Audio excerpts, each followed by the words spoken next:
नमस्कार sir. Sir. अ, आज हम चर्चा करेंगे एक बहुत ही महत्वपूर्ण बिंदु पर। और महत्वपूर्ण इसलिए भी क्योंकि आज के समय को हम बहुत सारे नामों से जानते हैं, या कहना चाहिए कि आज के युग को बहुत सारे नामों से, बहुत सारी संज्ञाओं से पुकारा जाने लगा है, जैसे तनाव का युग, क्रोध का युग, निराशा का युग। ऐसा क्यों कहा जाने लगा है, कैसा होने लगा है, ये एक सोचने का विषय है और बहुत ही गंभीर चिंतन का विषय है। अम, मैं स्वागत करती हूँ प्रोफेसर राजीव गुप्ता सर का, जो राजस्थान यूनिवर्सिटी विश्वविद्यालय से सेवानिवृत्त हुए हैं। सर के लिए बहुत ज्यादा कुछ बोलने की जरूरत नहीं है। सर वेल नोन है समाजशास्त्र के क्षेत्र में और विभिन्न समाज विज्ञान के विभिन्न क्षेत्रों में। सर ने बहुत काम किया है और अभी भी सर बहुत सारे क्षेत्रों में जुड़े हैं, बहुत सारे कहना चाहिए कि बहुत सारे विषयों पे विश्लेषण करते हैं, राजनीतिक, सामाजिक, आर्थिक, हर दृष्टि से सर चीजों को देखने की कोशिश करते हैं। सर का एक हम लोग सामाजिक सोशल पाथवे से जुड़े हुए हैं। पाथवे पे आप लोगों ने बहुत बार सर को सुना होगा, उनके वीडियोस देखे होंगे, नहीं देखे या सुने, और आप किसी भी घटना का समाजशास्त्रीय विश्लेषण जानना चाहते हैं, विविध समाजशास्त्रीय विचारकों को समझना चाहते हैं, तो आपको सोशियोलॉजिकल पाथवे को देखना चाहिए, सब्सक्राइब करना चाहिए। हमारा जो आज का विषय है, जैसे मैंने कहा कि बहुत ही गंभीर विषय है। हाल ही में डब्ल्यूएचओ की एक रिपोर्ट जारी हुई, जो from loneliness to social connection title से है। बहुत सारे तथ्य उन्होंने हमारे सामने रखे और इस रिपोर्ट ने हमारे सामने एक चिंता जाहिर की, और एक बहुत ही इंपॉर्टेंट टॉपिक पे हम लोगों का ध्यान आकर्षित किया, जिसमें खास तौर से समाजशास्त्री काम करते हैं और करते आए हैं और भविष्य में भी करते रहेंगे। वो है कि ये जो लोनलीनेस की फीलिंग है, ये जो डिप्रेशन की फीलिंग है, ये जो सोशल अलूफनेस है, या हम कहना चाहिए कि जो सोशल आइसोलेशन है, सोशल डिसकनेक्शन है, इसके लिए क्या उपाय किए जा सकते हैं, ये क्यों हो रहा है, इसके कारण क्या है, इनको कैसे दूर किया जा सकता है और वापस से समाज में सोशल कनेक्शन कैसे स्टैब्लिश किया जा सकता है। अ, स्वागत है सर आपका इस बहुत ही गंभीर चर्चा पर। ये बात जो कि कहते हैं, किसी की बहुत सुंदर लाइन अभी आज सुबह ही मेरी नजर में आई, शायद फेसबुक पे थी, मुझे ध्यान नहीं किसने लिखी थी। उसमें था कि तरक्की इतनी हुई कि हजारों किलोमीटर दूर बैठे इंसान को हम देख सकते हैं और सुन सकते हैं।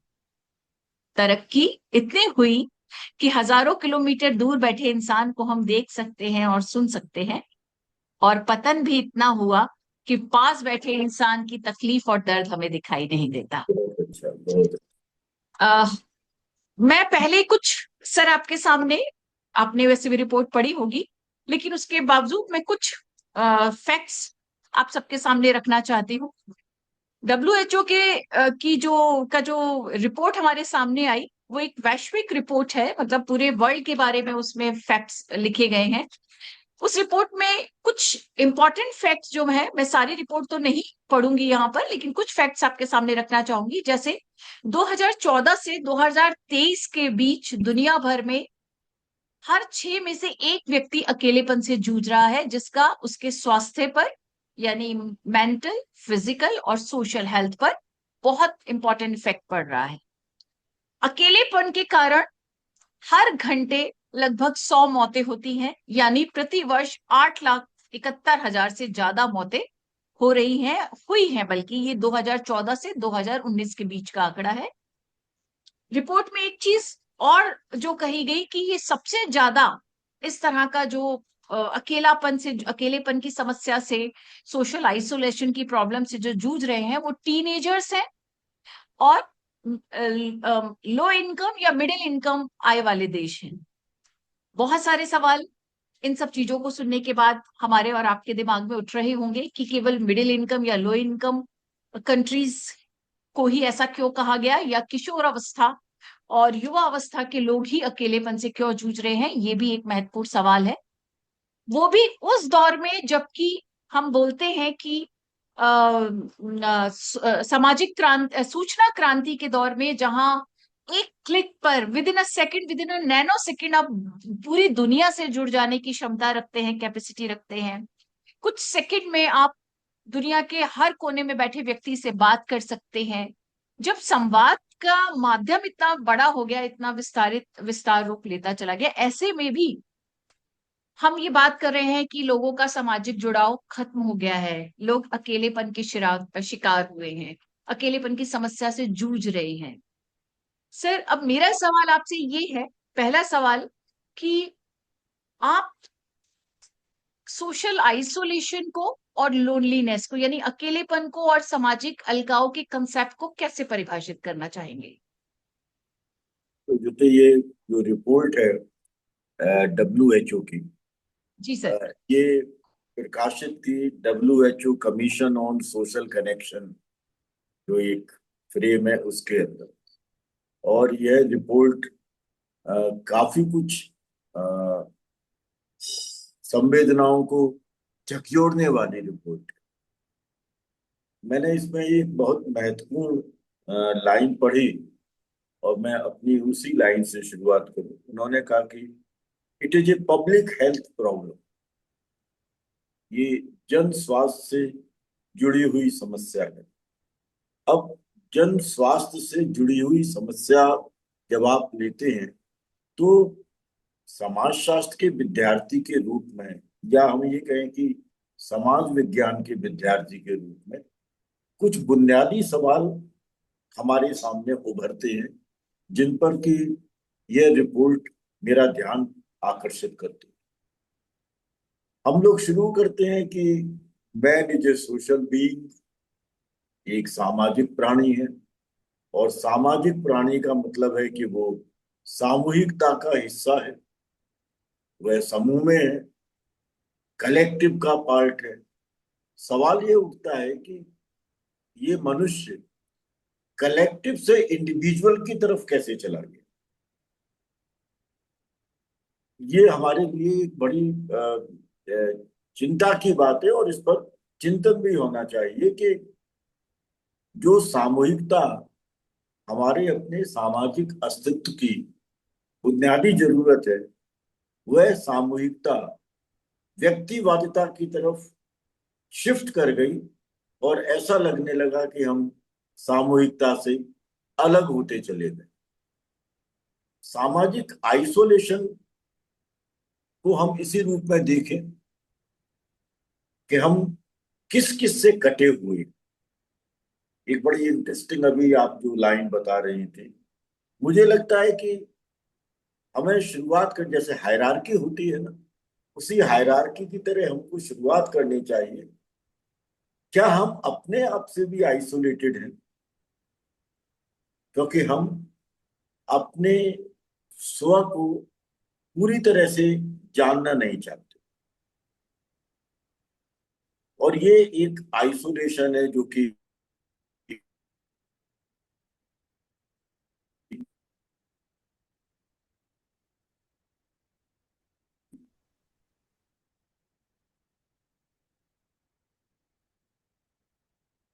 कौन हूं। सर, मैं समाजशास्त्र के अंदर पढ़ी होगी, रिसेंटली उस किताब की चर्चा हुई थी 2000 के बाद में, self, social structure and beliefs. ये किताब जेफरी एलेक्जेंडर ने एडिट की है। और उसमें एक बड़ा सवाल उन्होंने ये उठाया, जो इसके अंदर, रिपोर्ट के अंदर भी है, कि एक स्थायी सामाजिक संबंधों की, मतलब जिसको दीर्घकालिक सामाजिक संबंध कहते हैं, उसकी हमको जरूरत है। ये हमारी एक बुनियादी सामाजिक आवश्यकता है। सवाल ये है कि सामाजिक विकास की प्रक्रिया ने, और विशेष रूप से औद्योगिक विकास के बाद, यह धीरे धीरे स्थिति ऐसी विकसित हुई कि हम उस विकास की प्रक्रिया में मजबूत सामाजिक संबंधों को छोड़ते चले गए। आपको मेरी आवाज आ रही है? जी हेलो। सर। हाँ, आपको कि जी जी इसमें सर। वीडियो चला गया। हाँ सर, वो कनेक्शन प्रॉब्लम होगा हल्का सा। हाँ, तो वो जो हम, मतलब एक सामूहिकता के भाव के साथ जिस मजबूत सामाजिक संबंधों की आवश्यकता की बात कर रहे थे, वह धीरे धीरे हमारे पास से चली गई। हम उससे विमुख होते चले गए। हम क्यों विमुख हुए, बल्कि मुझे ऐसा लगता है कि व्यवस्था ने हमको विमुख कर दिया। और वह विमुखता हमें व्यक्ति से भी आइसोलेट, यानी सेल्फ से भी आइसोलेट करती है, मुझे वो समूह से भी आइसोलेट करती है, मुझे वो सिस्टम से भी आइसोलेट करती है। और ऐसा लगता है कि उस आइसोलेशन को मैं शुरुआती दौर से लेकर के अब तक महसूस करता हूं। इसलिए एडोलसेंट और जो यंग है उसके अंदर ये आइसोलेशन या लोनलीनेस की फीलिंग ज्यादा है, क्योंकि वो एक मजबूत सामाजिक संबंधों के दायरे में रह ही नहीं रहे। मुझे लगता है कि इस प्रक्रिया को हमें जोड़ना चाहिए कार्ल मार्क्स की एलियनेशन की अवधारणा से, क्योंकि उन्होंने जो अलगाव की 4 स्तर बताए कि भाई हम अपने प्रकृति से विमुख हो जाते हैं, एलियनेशन फ्रॉम नेचर, उन्होंने कहा alienation from work, alienation from community, and finally alienation from self. चल। ये जो हम धीरे धीरे अपने आप को तिजारतीकरण की प्रक्रिया की तरफ ले गए, हमने अपने आप को कमोडिफाई कर दिया। अब कमोडिफिकेशन में आप किस तरह की वस्तु हैं, वह वस्तु है जो सबकी आवश्यकताओं को पूरा करती है और जिसकी बाजार के अंदर कीमत बहुत ज्यादा है, या एक आप ऐसी कमोडिटी हैं जिस कमोडिटी की आवश्यकता समाज के लोगों को नहीं है और इसमें आपकी कीमत बहुत कम है, या आप ये कहें कि आपकी कीमत ही नहीं है लेकिन आप चूंकि कमोडिटी है इसलिए अपनी कीमत की तलाश में है। ये जो एक सामाजिक परिवेश हमारे सामने विकसित हुआ, उस सामाजिक परिवेश ने मुझे धीरे धीरे कुछ चीजों के साथ जोड़ दिया। और वो चीजें कौन सी थी? डिप्रेशन। मैं डिप्रेशन का शिकार हूं। आज अगर ये कहते हैं कि 16% जो पॉपुलेशन बता रहे हैं अ, अ, अ, कि वो लोनलीनेस का शिकार है, मुझे लगता है कि 16% नहीं है, इट इज ऑलमोस्ट 100% पॉपुलेशन। लगभग पूरी जनसंख्या लोनलीनेस का शिकार है। हाँ, ये बात अलग है कि लोनलीनेस के विभिन्न स्तरों से उसका सामना अलग अलग अवसरों पर होता चला जाता है, और सोशल कनेक्शन उसके लिए बड़े जो महत्वपूर्ण है वो उसको बेमानी लगती है। मुझे एक और पुस्तक इस वक्त याद आती है जो हम लोगों ने कभी पढ़ी थी, फिर वो 2000 के बाद की पुस्तक है। और ये सब पुस्तकें इसलिए महत्वपूर्ण है क्योंकि ये नियो लिबरल इकोनॉमी के बाद लिखी गई पुस्तकें हैं। शिलिंग एंड मेलोर ने एक किताब लिखी थी, द सोशोलॉजिकल एम्बिशन, और उसके अंदर उन्होंने बहुत महत्वपूर्ण तरीके से elementary forms of social and moral life की बात की थी, कि हमारे सामाजिक और नैतिक जीवन का जो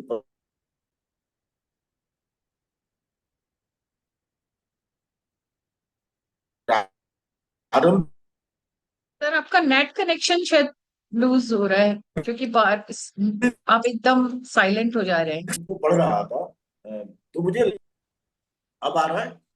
जी जी। तो ये जो पुस्तक थी उसमें elementary forms of social and moral life की बात की गई, कि हमारा जी सामाजिक और नैतिक जीवन का प्रारंभिक स्वरूप क्या हो। और कहीं ना कहीं ये पुस्तक एमिल दुर्खाइम की elementary forms of religious life को रिफ्लेक्ट करने वाली थी। सवाल ये है कि हम लोगों ने, यानी समाज विज्ञान के विद्यार्थियों ने, यह सोचना और इसका विश्लेषण करना लगभग कम कर दिया कि हमारे सामाजिक और नैतिक जीवन में कौन कौन से बदलाव उभर रहे हैं, उसमें किस प्रकार के तनाव उभर करके आ रहे हैं।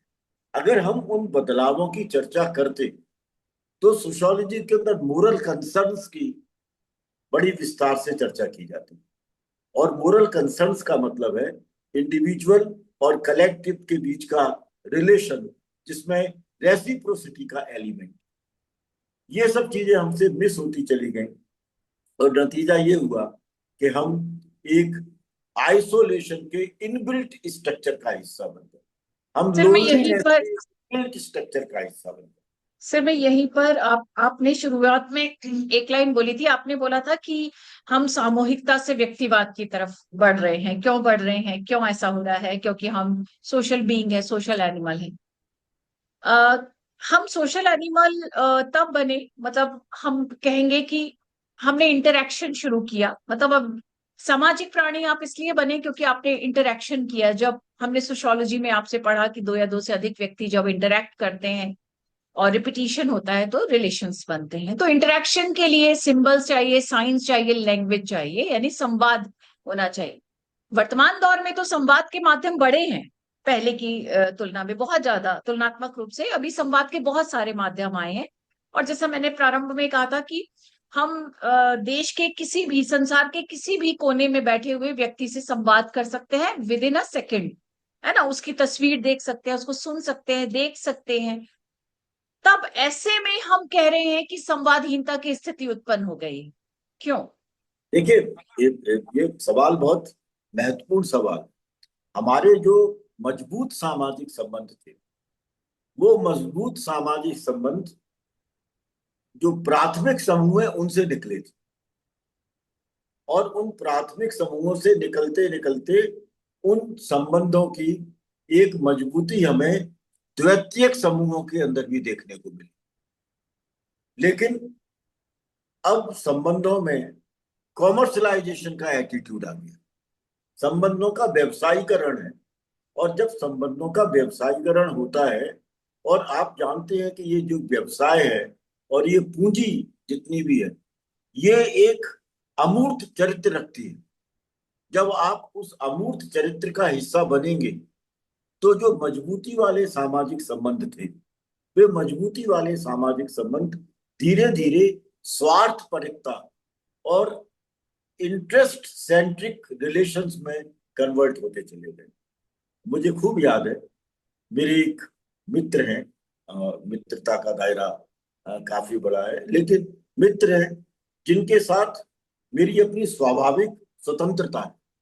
यानी उस स्वाभाविक स्वतंत्रता में मैं अपने एकेडमिक्स, सोशल, मोरल सारी बातों को बिना किसी लाग लपेट के स्ट्रेट फॉरवर्ड उन्हें अपनी अंत्यक्रिया के माध्यम से बता देता हूँ।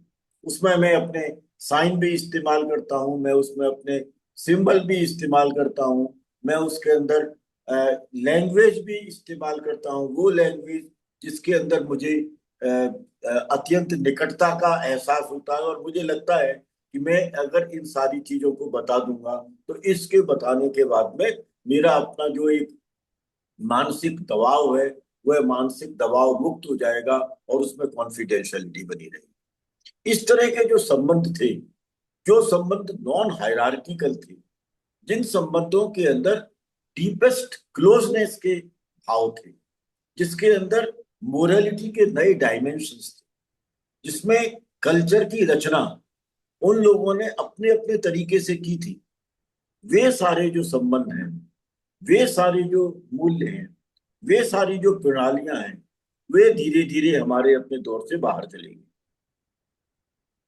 और एक ऐसा पक्ष आ गया जहां इन संबंधों का स्थान सफलता ने ले लिया। मुझे एक हमारे साहित्यिक मित्र हैं, वे साहित्यिक मित्र ने एक लाइन लिखी थी।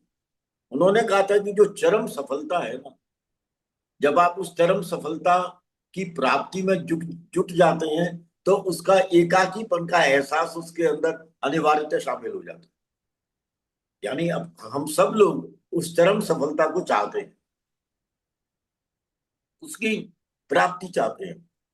फिर वो चाहे करियर की सफलता हो, फिर वो चाहे मॉनिटरी गेन्स की सफलता हो, वो चाहे फिर पावर स्ट्रक्चर के अंदर हेजीमनी की और मोनोपोलाइजेशन की इच्छा हो।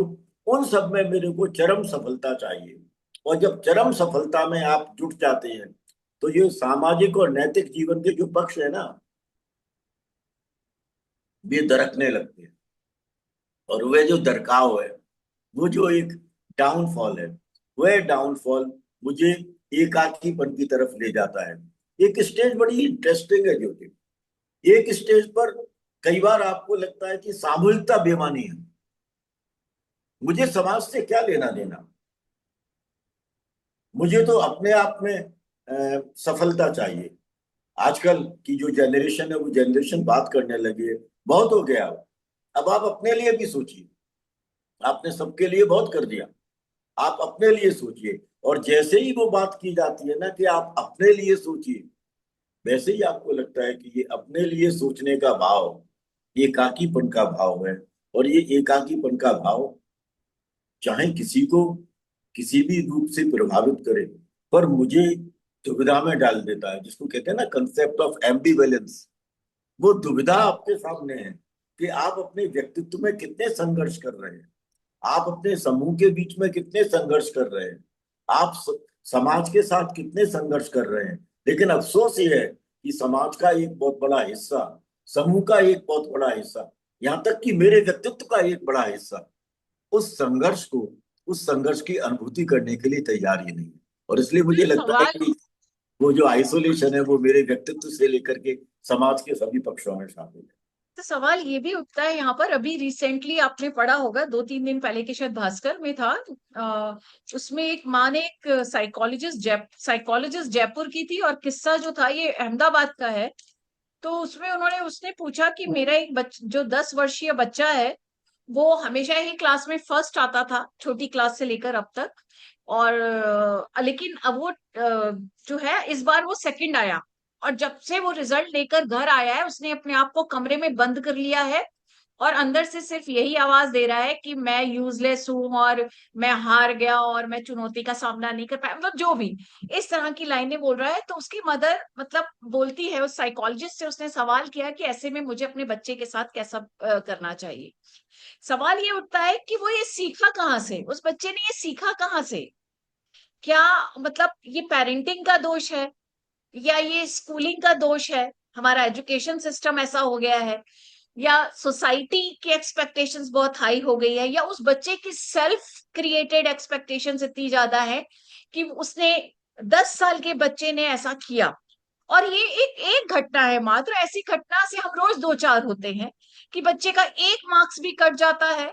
या मैंने कुछ समय पहले भी शायद आपसे शेयर किया होगा, मैंने लगभग 2-2.5 साल पहले की, नहीं शायद ज्यादा ही हो गए, 3-4 साल पहले एक कॉलेज में, एक स्कूल में सर्वे किया था। तो उस सर्वे के दौरान एक जो बच्चा, प्राइमरी स्कूल था वो, वहां पर थर्ड जो फर्स्ट और थर्ड क्लास के बच्चे थे, मैंने उनके साथ एक गेम खेला, बचपन में हम खेलते थे राजा चोर सिपाही। तो मैंने उनसे कहा कि हम 5 गेम्स खेलेंगे, मैं आपकी स्कोर लिखूंगी और आप 4 जाने खेलेंगे। वो 2 बॉयज और 2 गर्ल्स थे।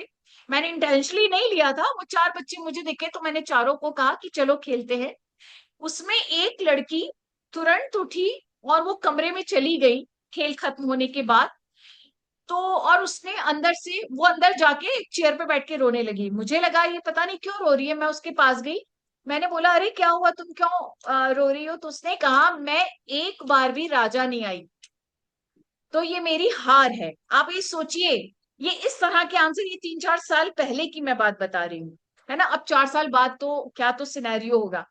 तो ये कहाँ से आ रही है बच्चों में, ये चीज कहाँ से आ रही है? क्योंकि यही चीज उसको एलोफनेस का और तनाव का और डिप्रेशन का शिकार बनाता है, जब वो 10th या 12th का स्टूडेंट बनता है, या फिर अपनी जिंदगी में कामयाब नहीं होता। तो मेरा कहना है कि ये चीजें उनमें कौन पन पा रहा है? इसके लिए स्कूल दोषी है, एजुकेशन सिस्टम दोषी है, पेरेंटिंग दोषी है, सोसाइटी दोषी है, कौन दोषी है? आप तो इसको कैसे देखते हैं? इसमें यदि एक बड़ा इंटरेस्टिंग प्रपोजिशन आपके इस पूरे स्टेटमेंट से उभर करके आता है। ये जो पीढ़ी है, जी सर।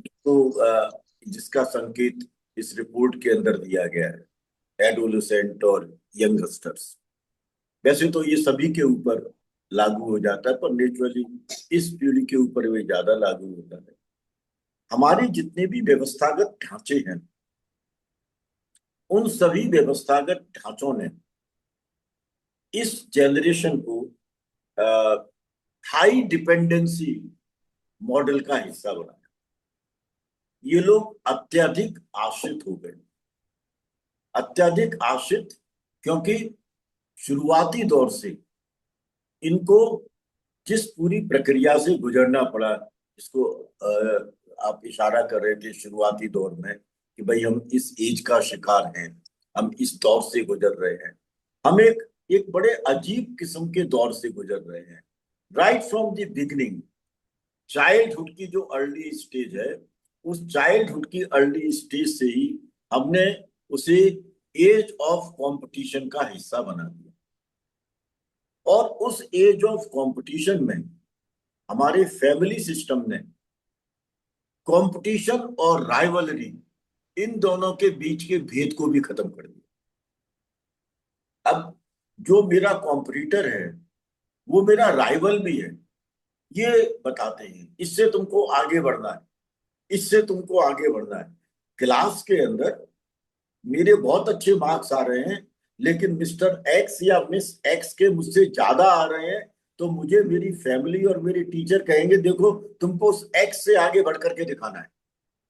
जी ये जी। जो एक दौर डेवलप हुआ, इस में एक बड़ा इंटरेस्टिंग लॉजिक मुझे लगता है कि इसमें होना चाहिए कि जो ये जो जी जी। एक्सट्रीम एज है ना डिपेंडेंसी की, या हाई डिपेंडेंसी की, ये जो एज है, इस एज ने दो चीजों को जन्म दिया है। मुख्य रूप से तो दो चीजों की हम बात कर सकते हैं। एक तो एक्सट्रीम फीलिंग ऑफ लव, और दूसरी तरफ एक्सट्रीम फीलिंग ऑफ हेट। तो मुझे इस डिपेंडेंसी के सिंड्रोम ने अत्यधिक प्यार और अत्यधिक घृणा, इन दोनों के विश्व का हिस्सा बना दिया। और ये हिस्सा मैं इनफॉर्मल वर्ल्ड में भी देख रहा हूं, अनौपचारिक परिवेश में भी वो है, और फॉर्मल औपचारिक परिवेश के अंदर भी वही है। ये जो एक एक्सट्रीम लव और एक्सट्रीम हेट और इसका डिपेंडेंसी के साथ संबंध, अगर आप इसको एग्जामिन करने की कोशिश करें, तो causes of isolation, causes of deprivation, causes of depression, causes of suicidal tendencies, causes of criminality, causes of high level of deviance, cyber crime, इन सब का विश्लेषण इसके आधार पर किया जा सकता है। मैं इसको जोड़ूं, ये जो लेवल है, एक्सट्रीम लेवल ऑफ लव और extreme level of hate, high dependency, और उधर desire to have extreme kind of success, ये इसके आधार पर हम सोसाइटी को आज एग्जामिन करने की स्थिति में आ गए हैं। लेकिन अनफॉर्चुनेट बात यह है कि वह पिछली बार भी अपने जब हम लोग डिस्कोर्स कर रहे थे, तो उस डिस्कोर्स में ये बात कही गई थी कि हम क्लासरूम ट्रांजेक्शन में ये सब बता ही नहीं रहे। जो बच्चे की क्रिएटिविटी है, उस क्रिएटिविटी को आपने, यानी बाजार की ताकतों ने, राज सत्ता ने और शिक्षा प्रणाली ने इमिटेशन में कन्वर्ट किया है। और अनफॉर्चुनेटली उस इमिटेशन को अब क्रिएटिविटी का नाम दिया जाने लगा है। वो जो अनुकरणात्मकता है, अगर वह सृजनशीलता है, तो फिर सृजनशीलता की हम व्याख्या कैसे करें? साइंस और टेक्नोलॉजी के क्षेत्र में होने वाले जो एक सैद्धांतिक आविष्कार थे, समाज विज्ञान के क्षेत्र में होने वाले जो नए नए सिद्धांतों की रचनाएं थी, जो नए नए मॉडल थे, जो नए नए पैराडिम्स थे, नॉलेज सिस्टम के अंदर आने वाले जो रुझान थे, यहां तक कि एंशियंट इंडियन ट्रेडिशंस के अंदर 6, 7, 8 जो स्कूल्स ऑफ फिलोसफी थे, यानी ज्ञान की डाइवर्सिटी, ज्ञान की प्लूरलिटी, ज्ञान का कंट्रोडिक्शन, वह सब हमारे बीच से गायब हो गया। और हमको कहाँ फंसा दिया?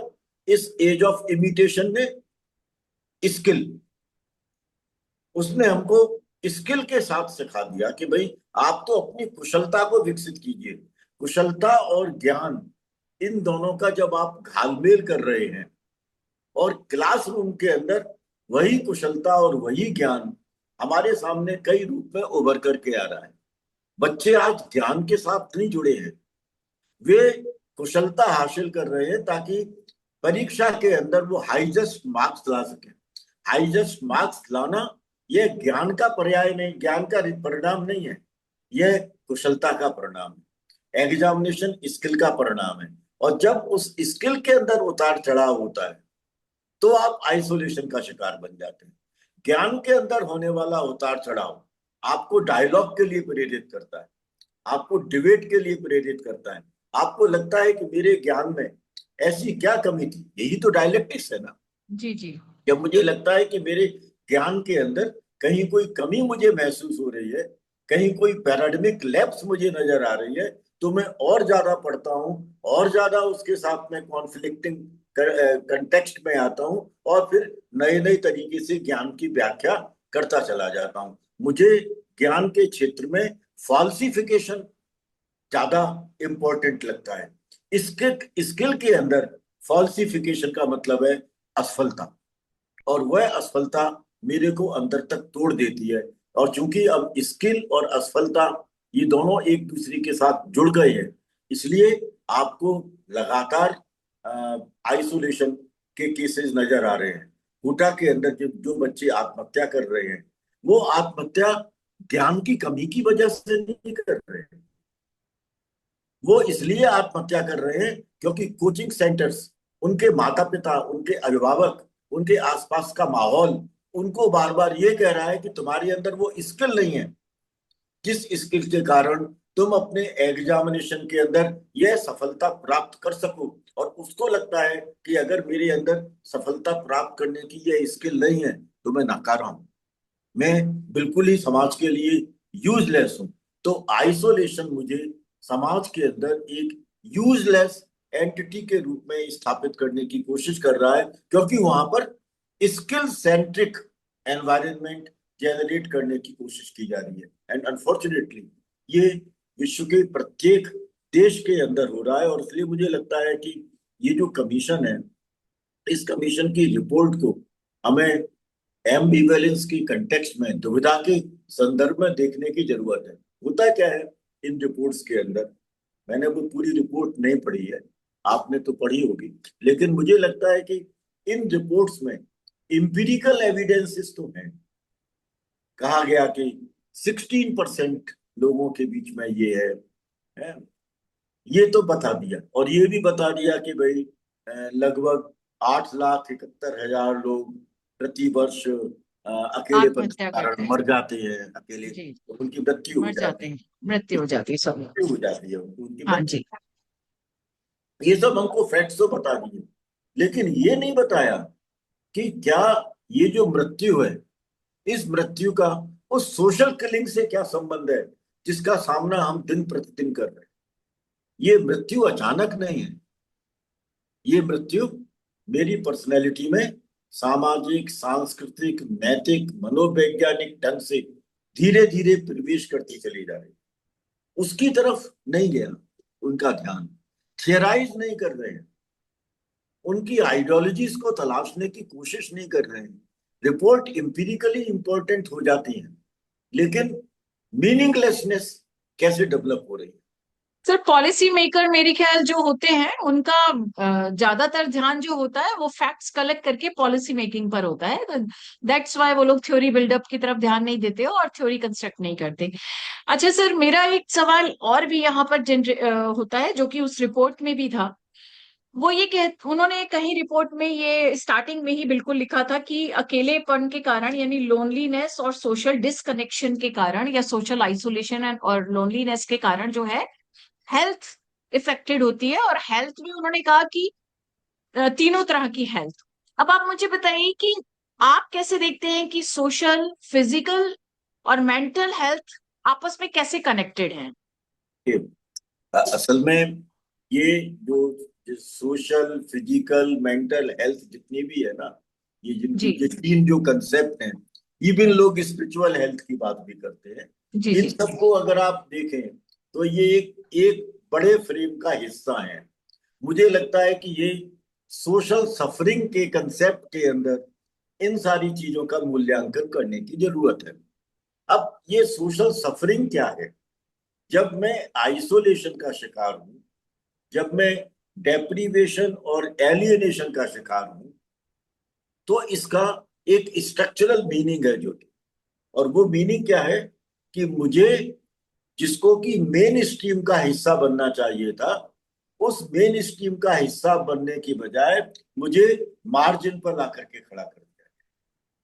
मुझे एक ऐसी जगह लाके खड़ा कर दिया है जो, इसको कह सकते हैं कि हम ये मतलब ये सीमांतता है, मार्जिनलाइज्ड है हम, एक सीमांत स्थिति में हमको ला करके खड़ा कर दिया है। और वे लोग जो स्किल से सफलता प्राप्त कर गए हैं, भले ही वो एक्सट्रीम आइसोलेशन का हिस्सा भी हो, वो कहते हैं कि हम मेन स्ट्रीम है, हम है मेन स्ट्रीम। मेन स्ट्रीम में कौन है जो सफल है, और मेन स्ट्रीम से बाहर मार्जिन पे कौन है जो असफल है, असफल।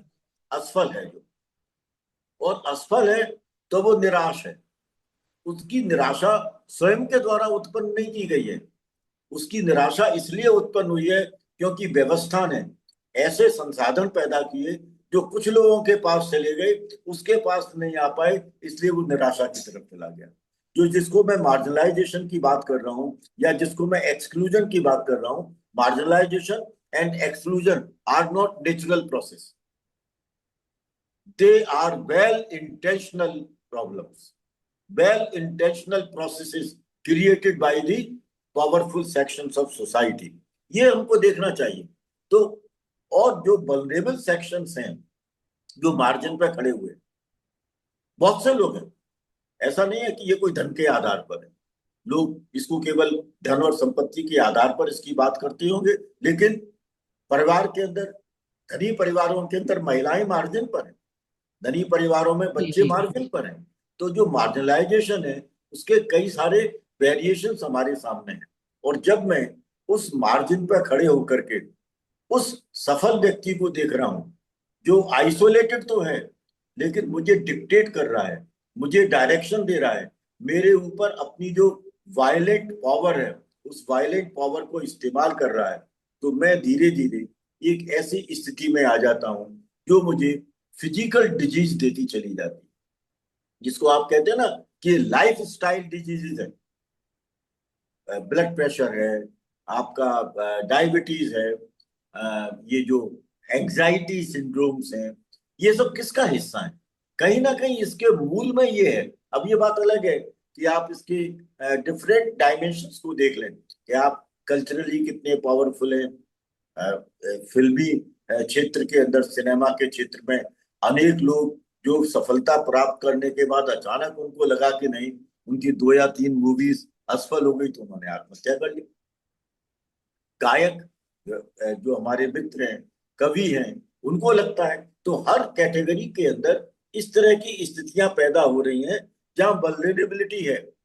वल्नरेबिलिटी का मतलब ये है कि जो मेरी अपनी एक्सेप्टेंस होनी चाहिए थी, उस एक्सेप्टेंस को समाज के कुछ लोगों ने मानने के लिए मना कर दिया।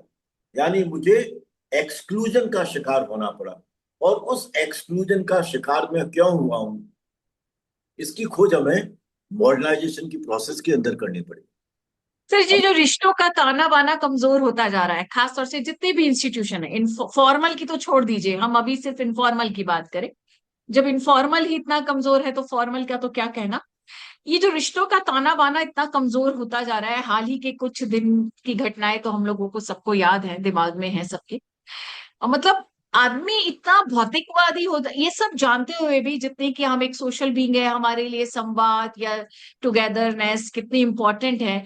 हम इमोशंस, अगर हम इमोशनल बीइंग है या एक भावनात्मक मनुष्य है, तो हमें भावनाएं जताने के लिए या भावनाएं एक्सेप्ट करने के लिए भी सामने वाला चाहिए, एक व्यक्ति चाहिए, जिसके सामने हम अपने इमोशंस को एक्सप्रेस कर सके, उसके इमोशन को समझ सके। तो ये सब जानते हुए भी जिस तरह से ये रिश्तों के ताने बाने टूट रहे हैं, बिल्कुल जो क्लोज निट थे वो भी टूट रहे हैं, है ना, पेरेंट्स के साथ, भाई बहनों के, पति पत्नी के, फ्रेंड्स को तो हम अब कहते हैं कि बहुत दूर का रिश्ता हो गया। तो ये जो क्लोज निट है, जो ये खत्म होते जा रहे हैं, ताना बाना जो है रिश्तों का खत्म होता जा रहा है, जो एक थ्रेट है सोसाइटी के सामने। क्योंकि जब रिश्तों का ताना बाना खत्म, तो सोसाइटी की जो एक डेफिनेशन है, it is a web of social relation, उसके सामने खुली चुनौती है। तो आपको क्या लगता है कि कैसे इसको मैनेज किया जा सकता है, और क्या करना होगा और किसको करना होगा? सोसाइटी को, फैमिली को, एजुकेशन सिस्टम को, राज्य को? कौन इसके लिए और किस तरह के एफर्ट की हमें जरूरत होगी? अगर हम सारे प्रोविजंस के बीच में चले जाएं तो रिलेशन वही स्थायी हो सकते हैं जिसके अंदर स्वतंत्रता है, फ्रीडम का कंसेप्ट है, लिबर्टी का कंसेप्ट है, इक्वलिटी का कंसेप्ट, जिसके अंदर मतलब हर चीज को शेयर करने का आपके अंदर भाव है। मुझे लगता है कि ये जो एक शेयरिंग है, जी वह शेयरिंग, वो लिबर्टी, वो इक्वलिटी, वो फ्रीडम है, और इन इन सारे के सारे पक्षों को स्वाभाविक रूप से नेचुरल तरीके से जीने की आदत, ये अगर कहीं आपको प्योरेस्ट फॉर्म में अगर मिल जाती है, हालांकि वो प्योरेस्ट फॉर्म भी बड़ा डिबेटेबल सवाल हो सकता है, वो अगर प्योरेस्ट फॉर्म में आपको कहीं मिल जाती है तो वो मित्रता में मिलती है।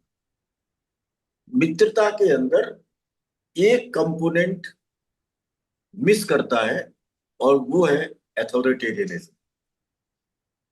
वो नहीं है, वो सर्व सत्तावाद नहीं है वहां पर।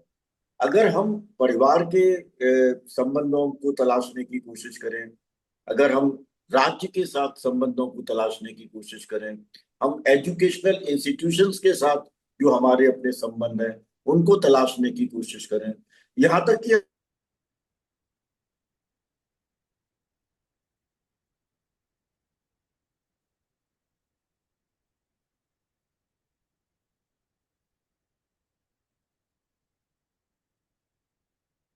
कहीं उन चीजों को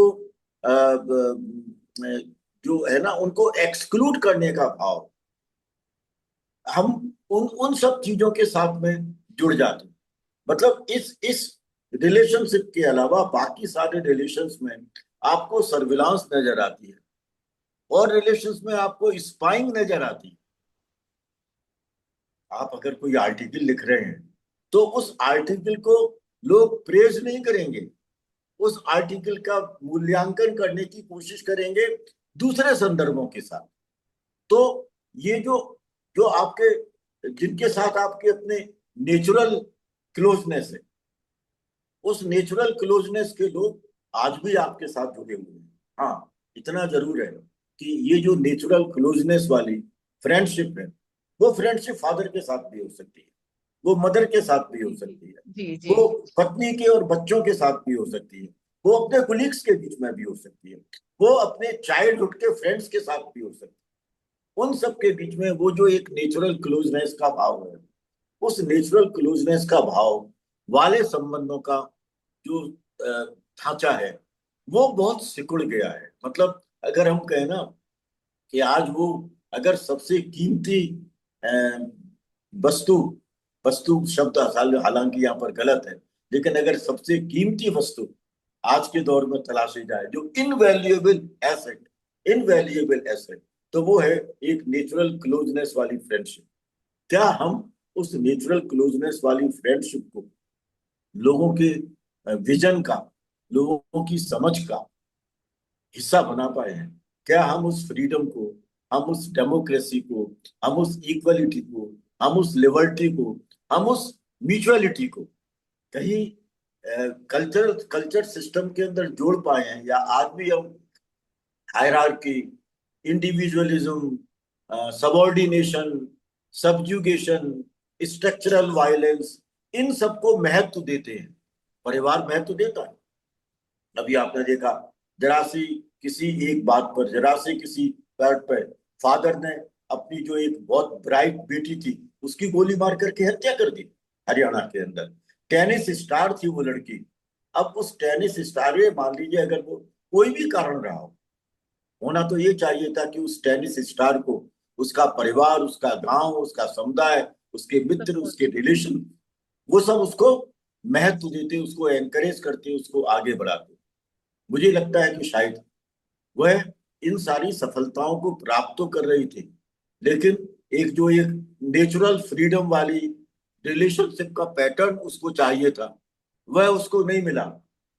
और उसके पिता ने, उसकी फैमिली ने विजिबल और इनविजिबल किस्म का अथॉरिटेरियन एटीट्यूड ये अपना लिया। इसलिए एक बात मुझे ध्यान है कि मैंने ये कहा था कहीं किसी लेक्चर के दौरान कि अगर किसी भी देश में और विशेष रूप से भारतवर्ष के अंदर अगर आपको फांसीवाद की तलाश करनी है तो भारतवर्ष के परिवारों की व्याख्या कर लीजिए। हमारे परिवार जितने फांसीवादी हैं उतना और इंस्टीट्यूशन फांसीवादी नहीं है, और परिवार के इसी फांसीवादी चरित्र के कारण फांसीवाद के कुछ स्वरूप शैक्षणिक संस्थानों के अंदर प्रवेश कर गए। इन्हीं इन्हीं फांसीवादी स्वरूपों को धर्म का, संस्कृति का, नैतिकता का जामा राज्य ने पहना दिया, प्रॉफिटेबिलिटी का जामा इसको बाजार ने पहना दिया, और हम सबको उसी में बांध करके खड़ा कर दिया। ये है जिसके संदर्भ में हमको आइसोलेशन की एनालिसिस करनी चाहिए, हमको एलियनेशन की एनालिसिस करनी चाहिए। मुझे लगता है कि मार्क्स के एलियनेशन की थ्योरी को आज के संदर्भ में रिविजिट करने की जरूरत है। हमें वो लगना चाहिए, हमको आज भी ये भी देखना चाहिए बेवेरियन एटीट्यूड में कि जिसको आप ज्वैक रैशनल एक्शन कह रहे थे, क्या हुआ है ज्वैक रैशनल एक्शन वही कहीं कॉस्ट तो नहीं बन गया आइसोलेशन का। क्योंकि आइसोलेशन के वो फीचर जब वो कहते हैं ना ज्वैक रैशनल एक्शन के अंदर इम्पर्सनैलिटी होती है, जी जी जी अवैयक्तिकता होती है, तो वही अवैयक्ता तो कहीं ना कहीं अलगाव का एक स्वरूप लेकर के हमारे सामने नहीं आ रही है। और अगर ये सब कुछ है तो फिर फिजिकल बीमारियां हैं, फिजिकल बीमारियां हैं तो आपको मानसिक रूप से आप जो एक एक सेंस ऑफ फीलिंग होनी चाहिए प्लेजर की, सेटिस्फैक्शन की, वो आपके पास नहीं है। If you do not have a sense of pleasure, if you do not have a sense of satisfaction, तो आप मान लीजिए कि आप मेंटली इल हैं। संतुष्टि होनी चाहिए, आप एक आपको प्लेजर होना चाहिए। मैं आपको कोई वाक्य बोलूं और उस वाक्य को बोलने के साथ आपके अंदर कोई एक विजिबल इनविजिबल किस्म का प्लेजर आपकी भाषा में आ जाए, आपको महसूस होने लगे कि ये बातचीत मेरे को एक खुशी प्रदान कर रही है, या आपका कोई स्टेटमेंट मुझे खुशी प्रदान कर रहा है, मेरा कोई स्टेटमेंट आपको और मेरे को दोनों को खुशी प्रदान कर रहा है। हो सकता है मैं उसमें कृत्रिम रूप से गुस्सा भी दिखा दूं, लेकिन वह मुझे खुशी प्रदान करता है। तो वो इंडिविजुअल जो मेंटल हेल्थ है वह मेंटल हेल्थ सेटिस्फैक्शन पर और प्लेजर पर आधारित है। और अगर ऐसा नहीं है तो फिर स्पिरिचुअल हेल्थ भी आपके पास नहीं है, उसके कारण सोशल और कल्चरल हेल्थ भी नहीं है। Isolation leads to further isolation. Sir ये एक उसमें और पॉइंट था उस रिपोर्ट में कि गरीब देश के नागरिक तुलनात्मक रूप से अधिक अकेलापन महसूस करते हैं। निम्न आय देशों में लगभग 24% है अगर ये फीलिंग लोनलीनेस की, तो अमीर देशों में केवल 11%, यानी दुगनी है। गरीब में अगर 24 है तो वहां केवल 11% है। क्या आप इसके पीछे क्या कारण, क्या आय या पैसा या है, भौतिकतावाद भी एक आय बड़ा की रीजन है? आय की असमानता है। आप लेकिन आय की असमानता क्या अकेलापन पैदा कर सकता है, और करता कर रहा है? करता है क्योंकि आप ये देखें ना कि जो डिजीज है ना, isolation is a psychological pathology, alienation is a socio psychological pathology. सवाल इस चीज का है कि इन सोशियो साइकोलॉजिकल और इमोशनल पैथोलॉजीज को रिजॉल्व जी करने के लिए सोसाइटी ने कौन से सिस्टम्स जनरेट किए। मेरे जो भी डिजीज पैटर्न है, जो भी मेरे को बीमारियों के स्वरूप हैं, उन बीमारियों के स्वरूप का एक सुविधाजनक इलाज मुझे कब मिल पाता है, जब मैं उस पर ज्यादा व्यय कर पाता हूँ। मेरे जो एक्सपेंडिचर है वो हेल्थ के ऊपर, एजुकेशन के ऊपर, मेरी अपनी जो बेसिक नेसेसिटीज हैं उनके ऊपर ज्यादा से ज्यादा होते चले गए। और फिर तो क्या ये सब हैप्पीनेस, हैप्पीनेस को पैसों से खरीदा जा सकता है? नहीं यानी जो गरीब है वो हैप्पीनेस का नहीं मतलब नहीं गरीब होगा, उसको हैप्पी नहीं नहीं होगा? गरीब गरीब के पास हैप्पीनेस हो सकती है अगर उसने इस नॉन कॉम्पिटिटिव इस कॉम्पिटिटिव एज के अंदर एक सेटिस्फाइड लाइफ को जीना सीख लिया है। अगर आप इस कॉम्पिटिटिव एज के अंदर सेटिस्फैक्शन की लाइफ जी लेते हैं तब आप ना इन सारी प्रक्रियाओं से दूर हो जाते हैं। आप प्रोफेसर बन गए, प्रोफेसर बनने के बाद अगर आपको लगता है कि नहीं, अब मुझे वाइस चांसलर बनना चाहिए, अब मुझे एजुकेशन सेक्रेटरी बनना चाहिए, अब मुझे यहाँ जा, मतलब जब आपकी अपनी जो एक हायरार्की के अंदर ऊपर जाने की जो प्रवृत्ति है, जो आपकी अपनी समझ है, वो खत्म ही नहीं हो रही है। इसलिए मैंने कहा था कि अत्यधिक सफलता आपको एकाकीपन की तरफ ले जाती है। तो फिर आप वाइस चांसलर बनने की प्रक्रिया में, सेक्रेटरी बनने की प्रक्रिया में आप बहुत से लोगों को पीछे छोड़ते चले जाते। वे लोग जिन्होंने आपकी पर्सनैलिटी को बिल्ड करने में कहीं ना कहीं एक महत्वपूर्ण भूमिका का निर्वाह इसका किया। मतलब इसका मतलब मैं कलेक्टिविटी के साथ रहकर अपनी डिजायर पूरी नहीं कर सकती? नहीं, कलेक्टिविटी के साथ आप अपने डिजायर को पूरा करें with the level of satisfaction, लेकिन इसके साथ साथ आप कलेक्टिविटी के अंदर ये भी देखें कि सामने वाला व्यक्ति अगर उसकी लाइफ में कहीं कोई लेवल डिससेटिस्फैक्शन का है, तो क्या आप अपने आत्मिक संबंधों से, अपने एफेक्शनेट रिलेशनशिप से, अपनी क्लोजनेस से, क्या आप उसकी उस डिससेटिस्फैक्शन को या उसके उस आइसोलेशन को दूर कर सकते हैं? अगर आप कलेक्टिविज्म के अंदर कलेक्टिविज्म के अंदर म्यूचुअल रेस्पेक्ट का भाव होना चाहिए, म्यूचुअल रेस्पॉन्सिबिलिटीज का भाव होना चाहिए, म्यूचुअल सेंस ऑफ अफेक्शन का भाव होना चाहिए। मैं मैं आपको अफेक्शन दिखाऊं लेकिन आप मेरे साथ में डिजिट हो जाएं। मैं आपको कोई कोई किसी किसी दौर का हिस्सा बनाना चाहूं और आप कहें कि नहीं, मुझे तो ये दौर अच्छा ही नहीं लगता, मैं I do not like this kind. अगर आप म्यूचुअलिटी में हैं, कलेक्टिविज्म में हैं, तो वो दौर आपको भले ही अच्छा भी ना लग रहा हो, लेकिन उस दौर का एक सीमा तक आप हिस्सा बनने की अगर कोशिश करेंगे, तो वह कोशिश एक रिलेटिव किस्म का सेटिस्फैक्शन सामने वाले व्यक्ति के अंदर स्थापित करेगी। और इसलिए वह व्यक्ति आपसे विमति रखने के बावजूद भी आपका एनिमी नहीं बनेगा। हमने क्या किया है, इस आइसोलेशन ने हमारे अंदर शत्रुता के भाव पैदा कर दिए। इसलिए मैंने कहा कि कंपटीशन और राइवलरी में अंतर परिवार ने, शैक्षणिक संस्थाओं ने और अन्य औपचारिक अनौपचारिक संस्थाओं ने खत्म कर दिया। और इसलिए मुझे वह व्यक्ति जो मेरे कहीं सफलता में या स्किल डेवलपमेंट में मुझे बाधा बन रहा है, या मुझे लगता है कि ये भविष्य में बाधा बन सकता है, तो मैं उसकी हत्या करने से भी गुरेज नहीं करता। बच्चों के ने देखा ना, बच्चे जाते हैं स्कूल के अंदर, कलेक्टिव वायलेंस हो जाता है, पिस्टल लेकर के चले जाते हैं, सामने दूसरे बच्चे को गोली मार देते हैं, परिवार के अंदर वो गोली मार देते हैं, परिवार के अंदर पुत्र पिता की हत्या कर देता है, पिता पुत्र की हत्या कर देता है, पुत्री की हत्या कर देता है। ये सब क्या है? आपको लगता है कि कहीं इन इसके बीच में संबंधों का वह भाव जहाँ संतुष्टि का स्वरूप हो, जहाँ एक दूसरे को समझने की कोशिश हो, जहाँ एक दूसरे के साथ अफेक्शन हो, जहाँ एक दूसरे के साथ लवेबिलिटी की बात हो, वो सारी चीजें तो खत्म हो गई।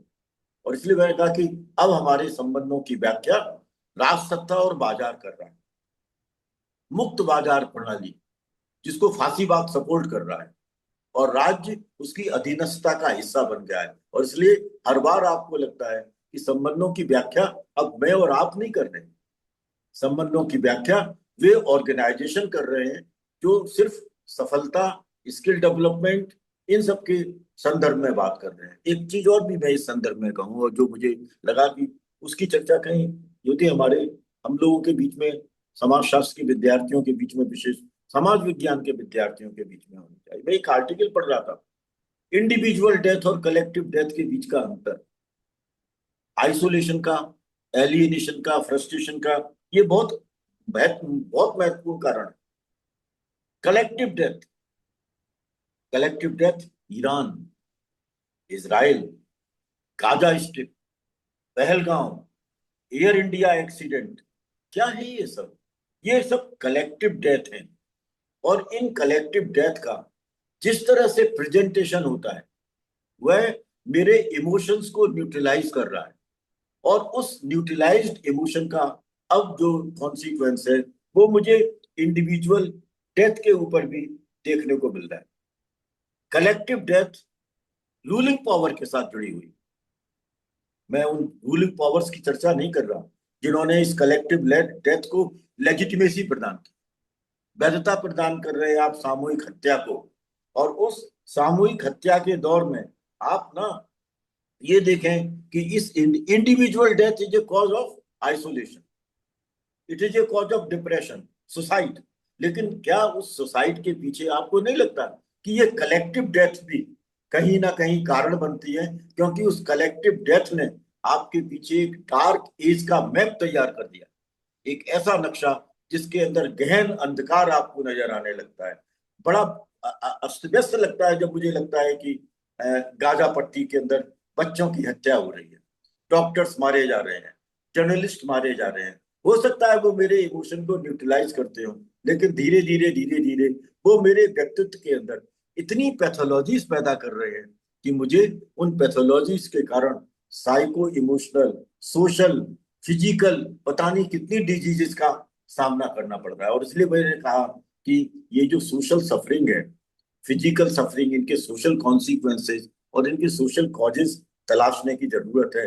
मुझे लगता है कि WHO की ये रिपोर्ट इन सारे के सारे जो कारण हैं, उन कारणों की भी इनको तलाश करनी चाहिए। पर WHO भी क्या करे, अब तो जो पावरफुल कंट्रीज हैं वो उससे अपनी फाइनेंशियल असिस्टेंस को विड्रॉ कर रहे हैं। धीरे धीरे ये सारे इंटरनेशनल ऑर्गेनाइजेशंस जो हमारे अपने उद्देश्यों की प्राप्ति के लिए जुड़े हुए थे, चाहे वो सस्टेनेबल डेवलपमेंट गोल्स हों, चाहे यूनेस्को के माध्यम से, यूनिसेफ के माध्यम से बहुत सारी चीजों को करने की जरूरत हो, वो सब धीरे धीरे खत्म हो रहा है। और ऐसा लग रहा है कि अब मेरे को सब कुछ बाजार से ही खरीदना पड़ेगा, बाजार में ही बेचना पड़ेगा। मैं अपेक्षा करता हूँ कि ऐसा दौर नहीं आए जबकि मुझे किसी मित्र को खरीदने के लिए बाजार में जाना पड़े। तो बहुत अच्छा और बहुत अच्छी बात आपने कही। आप बिल्कुल लास्ट में जाते जाते एक सवाल पूछूंगी, क्योंकि 1 घंटा हो चुका है और समय हमारा सिर्फ बहुत संक्षेप में मैं आपसे उसका उत्तर भी चाहूंगी, जबकि उत्तर बहुत बड़ा हो सकता है।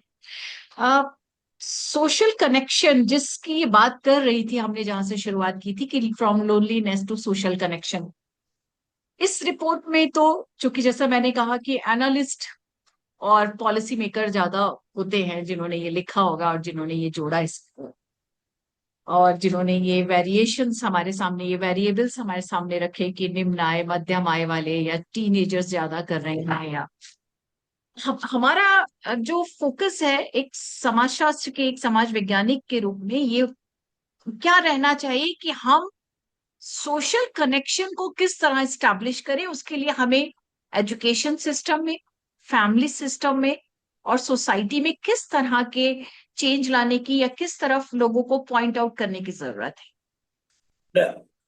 और इसमें मुझे लगता है जो आपका इस सबसे सर्वाधिक महत्वपूर्ण ये जो सवाल है, इस महत्वपूर्ण सवाल का उत्तर एकेडमिया के पास होना चाहिए।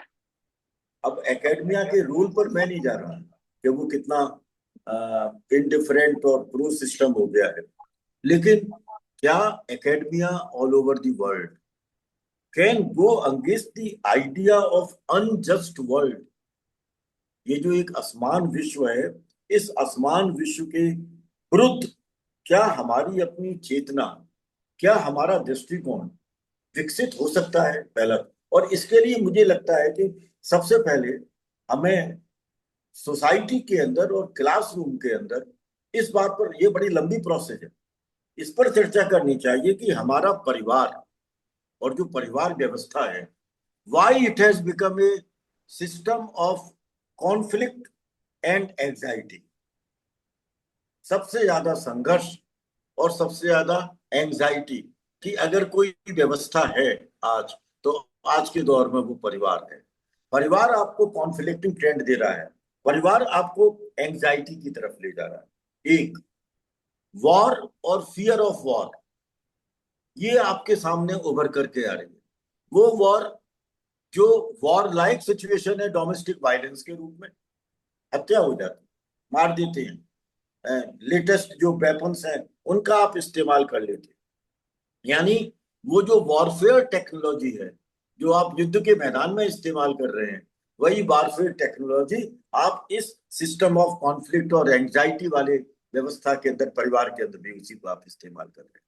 तो सवाल ये उठता है कि क्या हम इस पूरे के पूरे फ्रेम को चैलेंज कर सकते हैं। और अगर हम ये चैलेंज कर पाएंगे, क्योंकि हमारे बच्चे इस कॉन्फ्लिक्ट का, इस एंजाइटी वाले सिस्टम सिस्टम का, वॉर का, वॉर लाइक सिचुएशंस का, इन सब का हिस्सा बने हुए हैं।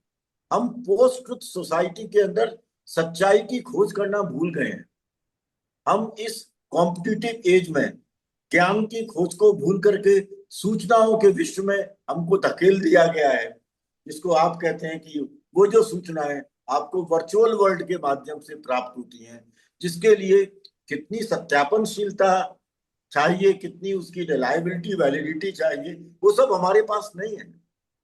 हम एक ऐसे सिस्टम में, जिसको हम कहते हैं ना, जिसको पहले कहा जाता था कि we were the part of the dark age, now dark age has reappeared, but in a new form. इस डार्क एज का अगर कोई मुकाबला कर सकता है, तो वो एनलाइटेंड सिटीजन कर सकता है, जिसको आप एकेडमिया की संज्ञा देते हैं। पर अनफॉर्चुनेट पार्ट है कि हमारा जो एकेडमिया है, वो उस डार्क एज को बहुत ग्लोरीफाई करने की प्रोसेस में जुट गया है, क्योंकि उसको लगता है कि डार्क एज में ही कभी कोई चमत्कार होगा। और जो धार्मिक विश्वास है ना, कि भाई कोई चमत्कार होगा और उस चमत्कार के बाद ये सारी चीजें बदल जाएंगी, यानी कलयुग खत्म हो जाएगा। तो भाई कलयुग तो खत्म होते नहीं है, नेचुरल प्रोसेस में तो खत्म नहीं होते हैं। अगर आप उसको कलयुग को भी समाप्त करना है, तो आपको अपनी बौद्धिकता का जामा तो पहनाना ही होगा ना। महाभारत का युद्ध करने के लिए अर्जुन को कृष्ण ने अपनी बौद्धिकता का जामा तो पहनाया ही था। कृष्ण की तरह अगर ये हमारी एकेडमिया बुद्धिजीवी हो जाती है, और फिर ये पूरी की पूरी जनसंख्या जो अर्जुन की तरह है, जिसके पास पूरी स्किल है, क्वालिफिकेशंस भी हैं, अनेक तरह की योग्यताएं हैं, अनेक तरह की क्रिएटिविटी है, उसको उसके वजूद से अगर परिचित करा देती है, तो फिर इस संघर्ष से हम बड़ी सफलता के साथ लड़ सकते हैं। अन्यथा मुझे जो लग रहा है कि कहीं ना कहीं end of humanity, John dredge ने ये शब्द इस्तेमाल किया है, जीन ड्रेज ने अपने एक आर्टिकल के अंदर, कि हम द एंड ऑफ ह्यूमैनिटी की तरफ बढ़ रहे हैं, या end of humanity is now a reality. अगर ये एंड ऑफ ह्यूमैनिटी का दौर है, तो फिर ये आइसोलेशन, एलिनेशन, डिप्रेशन, इन सब चीजों की इंस्टीट्यूशनलाइजेशन का दौर है। और जिसके लिए मुझे लगता है कि राजसत्ता को, फ्री मार्केट इकोनॉमी को, और हमारे ये जो कॉन्फ्लिक्ट और एंजाइटी सेंट्रिक जो सिस्टम्स हैं, उन सिस्टम्स को रेस्पॉन्सिबल मान, डिस्कशन में। ये सब इसके जी लिए रेस्पॉन्सिबल है। जी सर। सर वाकई में ये चर्चा बहुत प्रासंगिक भी थी, और आज के दौर की सबसे इम्पोर्टेंट विषय था ये। अ, ये विषय ऐसा है जिसपे हम कई घंटों बात कर सकते हैं, और होनी भी चाहिए, क्योंकि वास्तव में इस तरह की जो रिपोर्ट्स आती हैं, चाहे वो हैप्पीनेस इंडेक्स जारी हो, चाहे वो गरीबी के ऊपर कोई रिपोर्ट आती है कि निर्धनता कितनी है, निराशा पे एक रिपोर्ट आती है, तो हमें लगता है कि सोशल साइंस के स्टूडेंट के रूप में हमें इन सब विषयों पर चर्चा करनी चाहिए, इसके कॉज इफेक्ट रिलेशन एस्टेब्लिश करने चाहिए। क्योंकि सिर्फ रिपोर्ट आ जाने से और उसके हालात मालूम हो जाने से कोई हल नहीं निकलता, उस पर चर्चा होनी चाहिए। और केवल चर्चा ही नहीं होनी चाहिए, वो एक पब्लिक डिस्कोर्स होना चाहिए, ताकि लोगों के दिमाग में वो चीजें पहुंचे और लोग उस पर काम करें। तो एक एक बेसिक शुरुआत तो होनी ही चाहिए, और ये शुरुआत मुझे लगता है स्टूडेंट्स और टीन एज के बीच से हो तो बहुत अच्छा, क्योंकि भावी पीढ़ी है। अ, क्योंकि एक अ, चीज आपको और देखनी पड़ेगी, जिसको मैं जी सर। बताना भूल गया, जिस पर कि इन्हीं संदर्भ में चर्चा हो। मुझे अनफ्रीडम का हिस्सा बनाकर, यानी मेरी स्वतंत्रता को खत्म करके, अगर आप मुझे सोशल सिक्योरिटी प्रदान कर रहे हैं, सामाजिक सुरक्षा दे रहे हैं, अगर मुझे आप इकोनॉमिक और फाइनेंशियल सिक्योरिटी प्रदान कर रहे हैं, तो ये किसी भी सभ्यता के लिए बहुत खतरनाक हो सकता है। मुझे अगर आप फ्रीडम दे करके, लिबर्टी दे करके, मुझे शिक्षित करके मेरी सारी की सारी समस्याओं के समाधान के रास्ते अगर आप ला रहे हैं, तो मुझे आप एंजाइटी और एलिनेशन से फ्री कर सकते हैं। अन्यथा अनफ्रीडम और डिपेंडेंसी, या मैं एक दूसरे रूप में कहूँ गुलाम बना करके मुझे सामाजिक सुरक्षा अगर आप प्रदान कर रहे हैं, तो इस एलिनेशन को, इस एंजाइटी को और इस लोनलीनेस को आप कहीं ना कहीं इस तरह से इंस्टीट्यूशनलाइज कर रहे हैं जिसका समाधान खोजने में और जिसे समाप्त करने में हमें अनेक सदियां लग जाएंगी। तो मुझे भी लगता है कि हम जिस तरह से विकास की बात करते हैं कि देश तरक्की कर रहा है, प्रगति कर रहा है, अगर सर्विलांस सोसाइटी में रहना विकास और तरक्की का सूचक है, तो मुझे लगता है कि इस पे वापस चिंतन करने की जरूरत है कि ये अगर सुरक्षा है, ये मतलब आपको एक पिंजरे में बंद कर दिया जाए और कहें कि आप आजाद हैं और आप सुरक्षित हैं, तो मुझे लगता है ऐसी आजादी की शायद हम लोगों को जरूरत नहीं है। आप उस पिंजरे के अंदर खिलाते और हैं उसको, खिला करके कहते हैं कि उनको जीवित रखने का मैंने ये माध्यम दे दिया, अब तुम यहीं बैठे रहो। तेरी मर्जी से ढल जाऊं हर बार ये मुमकिन नहीं, तेरी मर्जी से हर बार, तेरी मर्जी से ढल जाऊं हर बार ये मुमकिन नहीं, मेरा भी अस्तित्व है, मैं कोई आईना तो नहीं। बहुत अच्छा। आ, सही है। लोगों को, जैसे आपने कहा था कि हर व्यक्ति अब मैं में हो गया है कि मुझे आजाद रहना है, मुझे अपने लिए जीना है, तो अपने लिए भी जीना है, लेकिन केवल अपने अपने लिए नहीं जीना है, ये एक सोच होनी चाहिए। और आपने बिल्कुल सही सुझाव दिया कि हम एक एजुकेशन जो एजुकेटर्स है या जो एजुकेशन एलीट है उसकी कहना चाहिए, इंटेलेक्चुअल्स की जो भूमिका होती है, खासतौर से एकेडमिशियन की जो भूमिका होती है और होनी चाहिए, वो कहीं गायब है, क्योंकि हम खामोश हैं, हम अब बोलते नहीं हैं, क्योंकि कहीं ना कहीं हमारे स्वार्थ हैं, कहीं हमारे ट्रांसफर ना हो जाए, कहीं हमारा इंक्रीमेंट ना रुक जाए, या कहीं हमें और दूसरे फाइनेंशियल लॉस ना हो जाए। तो ये एक हमारा डर है जिसके कारण हम शायद खामोश रहते हैं, बोलते नहीं है, लिखते नहीं है, और लिखते हैं तो हम पढ़ते नहीं है। तो मुझे लगता है इन सब चीजों को लेकर सर बहुत ही गंभीर चर्चा थी। लोग नहीं जुड़ पाए, मेरी एक स्टूडेंट जुड़ी हुई है ऋतु, के एन भार्गव, वो सर भट्ट सर भी जुड़े थे थोड़ी देर के लिए स्टार्टिंग में, फिर चले गए शुरू के मिनट में। लेकिन अच्छा लगता अगर बहुत सारे लोग जुड़ते और सवाल करते। कोई बात नहीं सर, नेक्स्ट टाइम। ये भी एक सर चिंता का विषय है कि लोग जुड़ते नहीं है। शांत समुद्र के अंदर आप कंकड़ फेंकते रहिए, लहरें छोटी मोटी उठती रहेंगी। हो सकता है किसी दिन अगर आपका कंकड़ अगर मीनिंगफुल हो गया उनकी जी जी दृष्टि जी, में, तो वो लहर तूफान बन करके सारे किनारे भी तोड़ सकती है। बिल्कुल सर, एक दिन ऐसा होगा। हाँ, आशावान रहना चाहिए।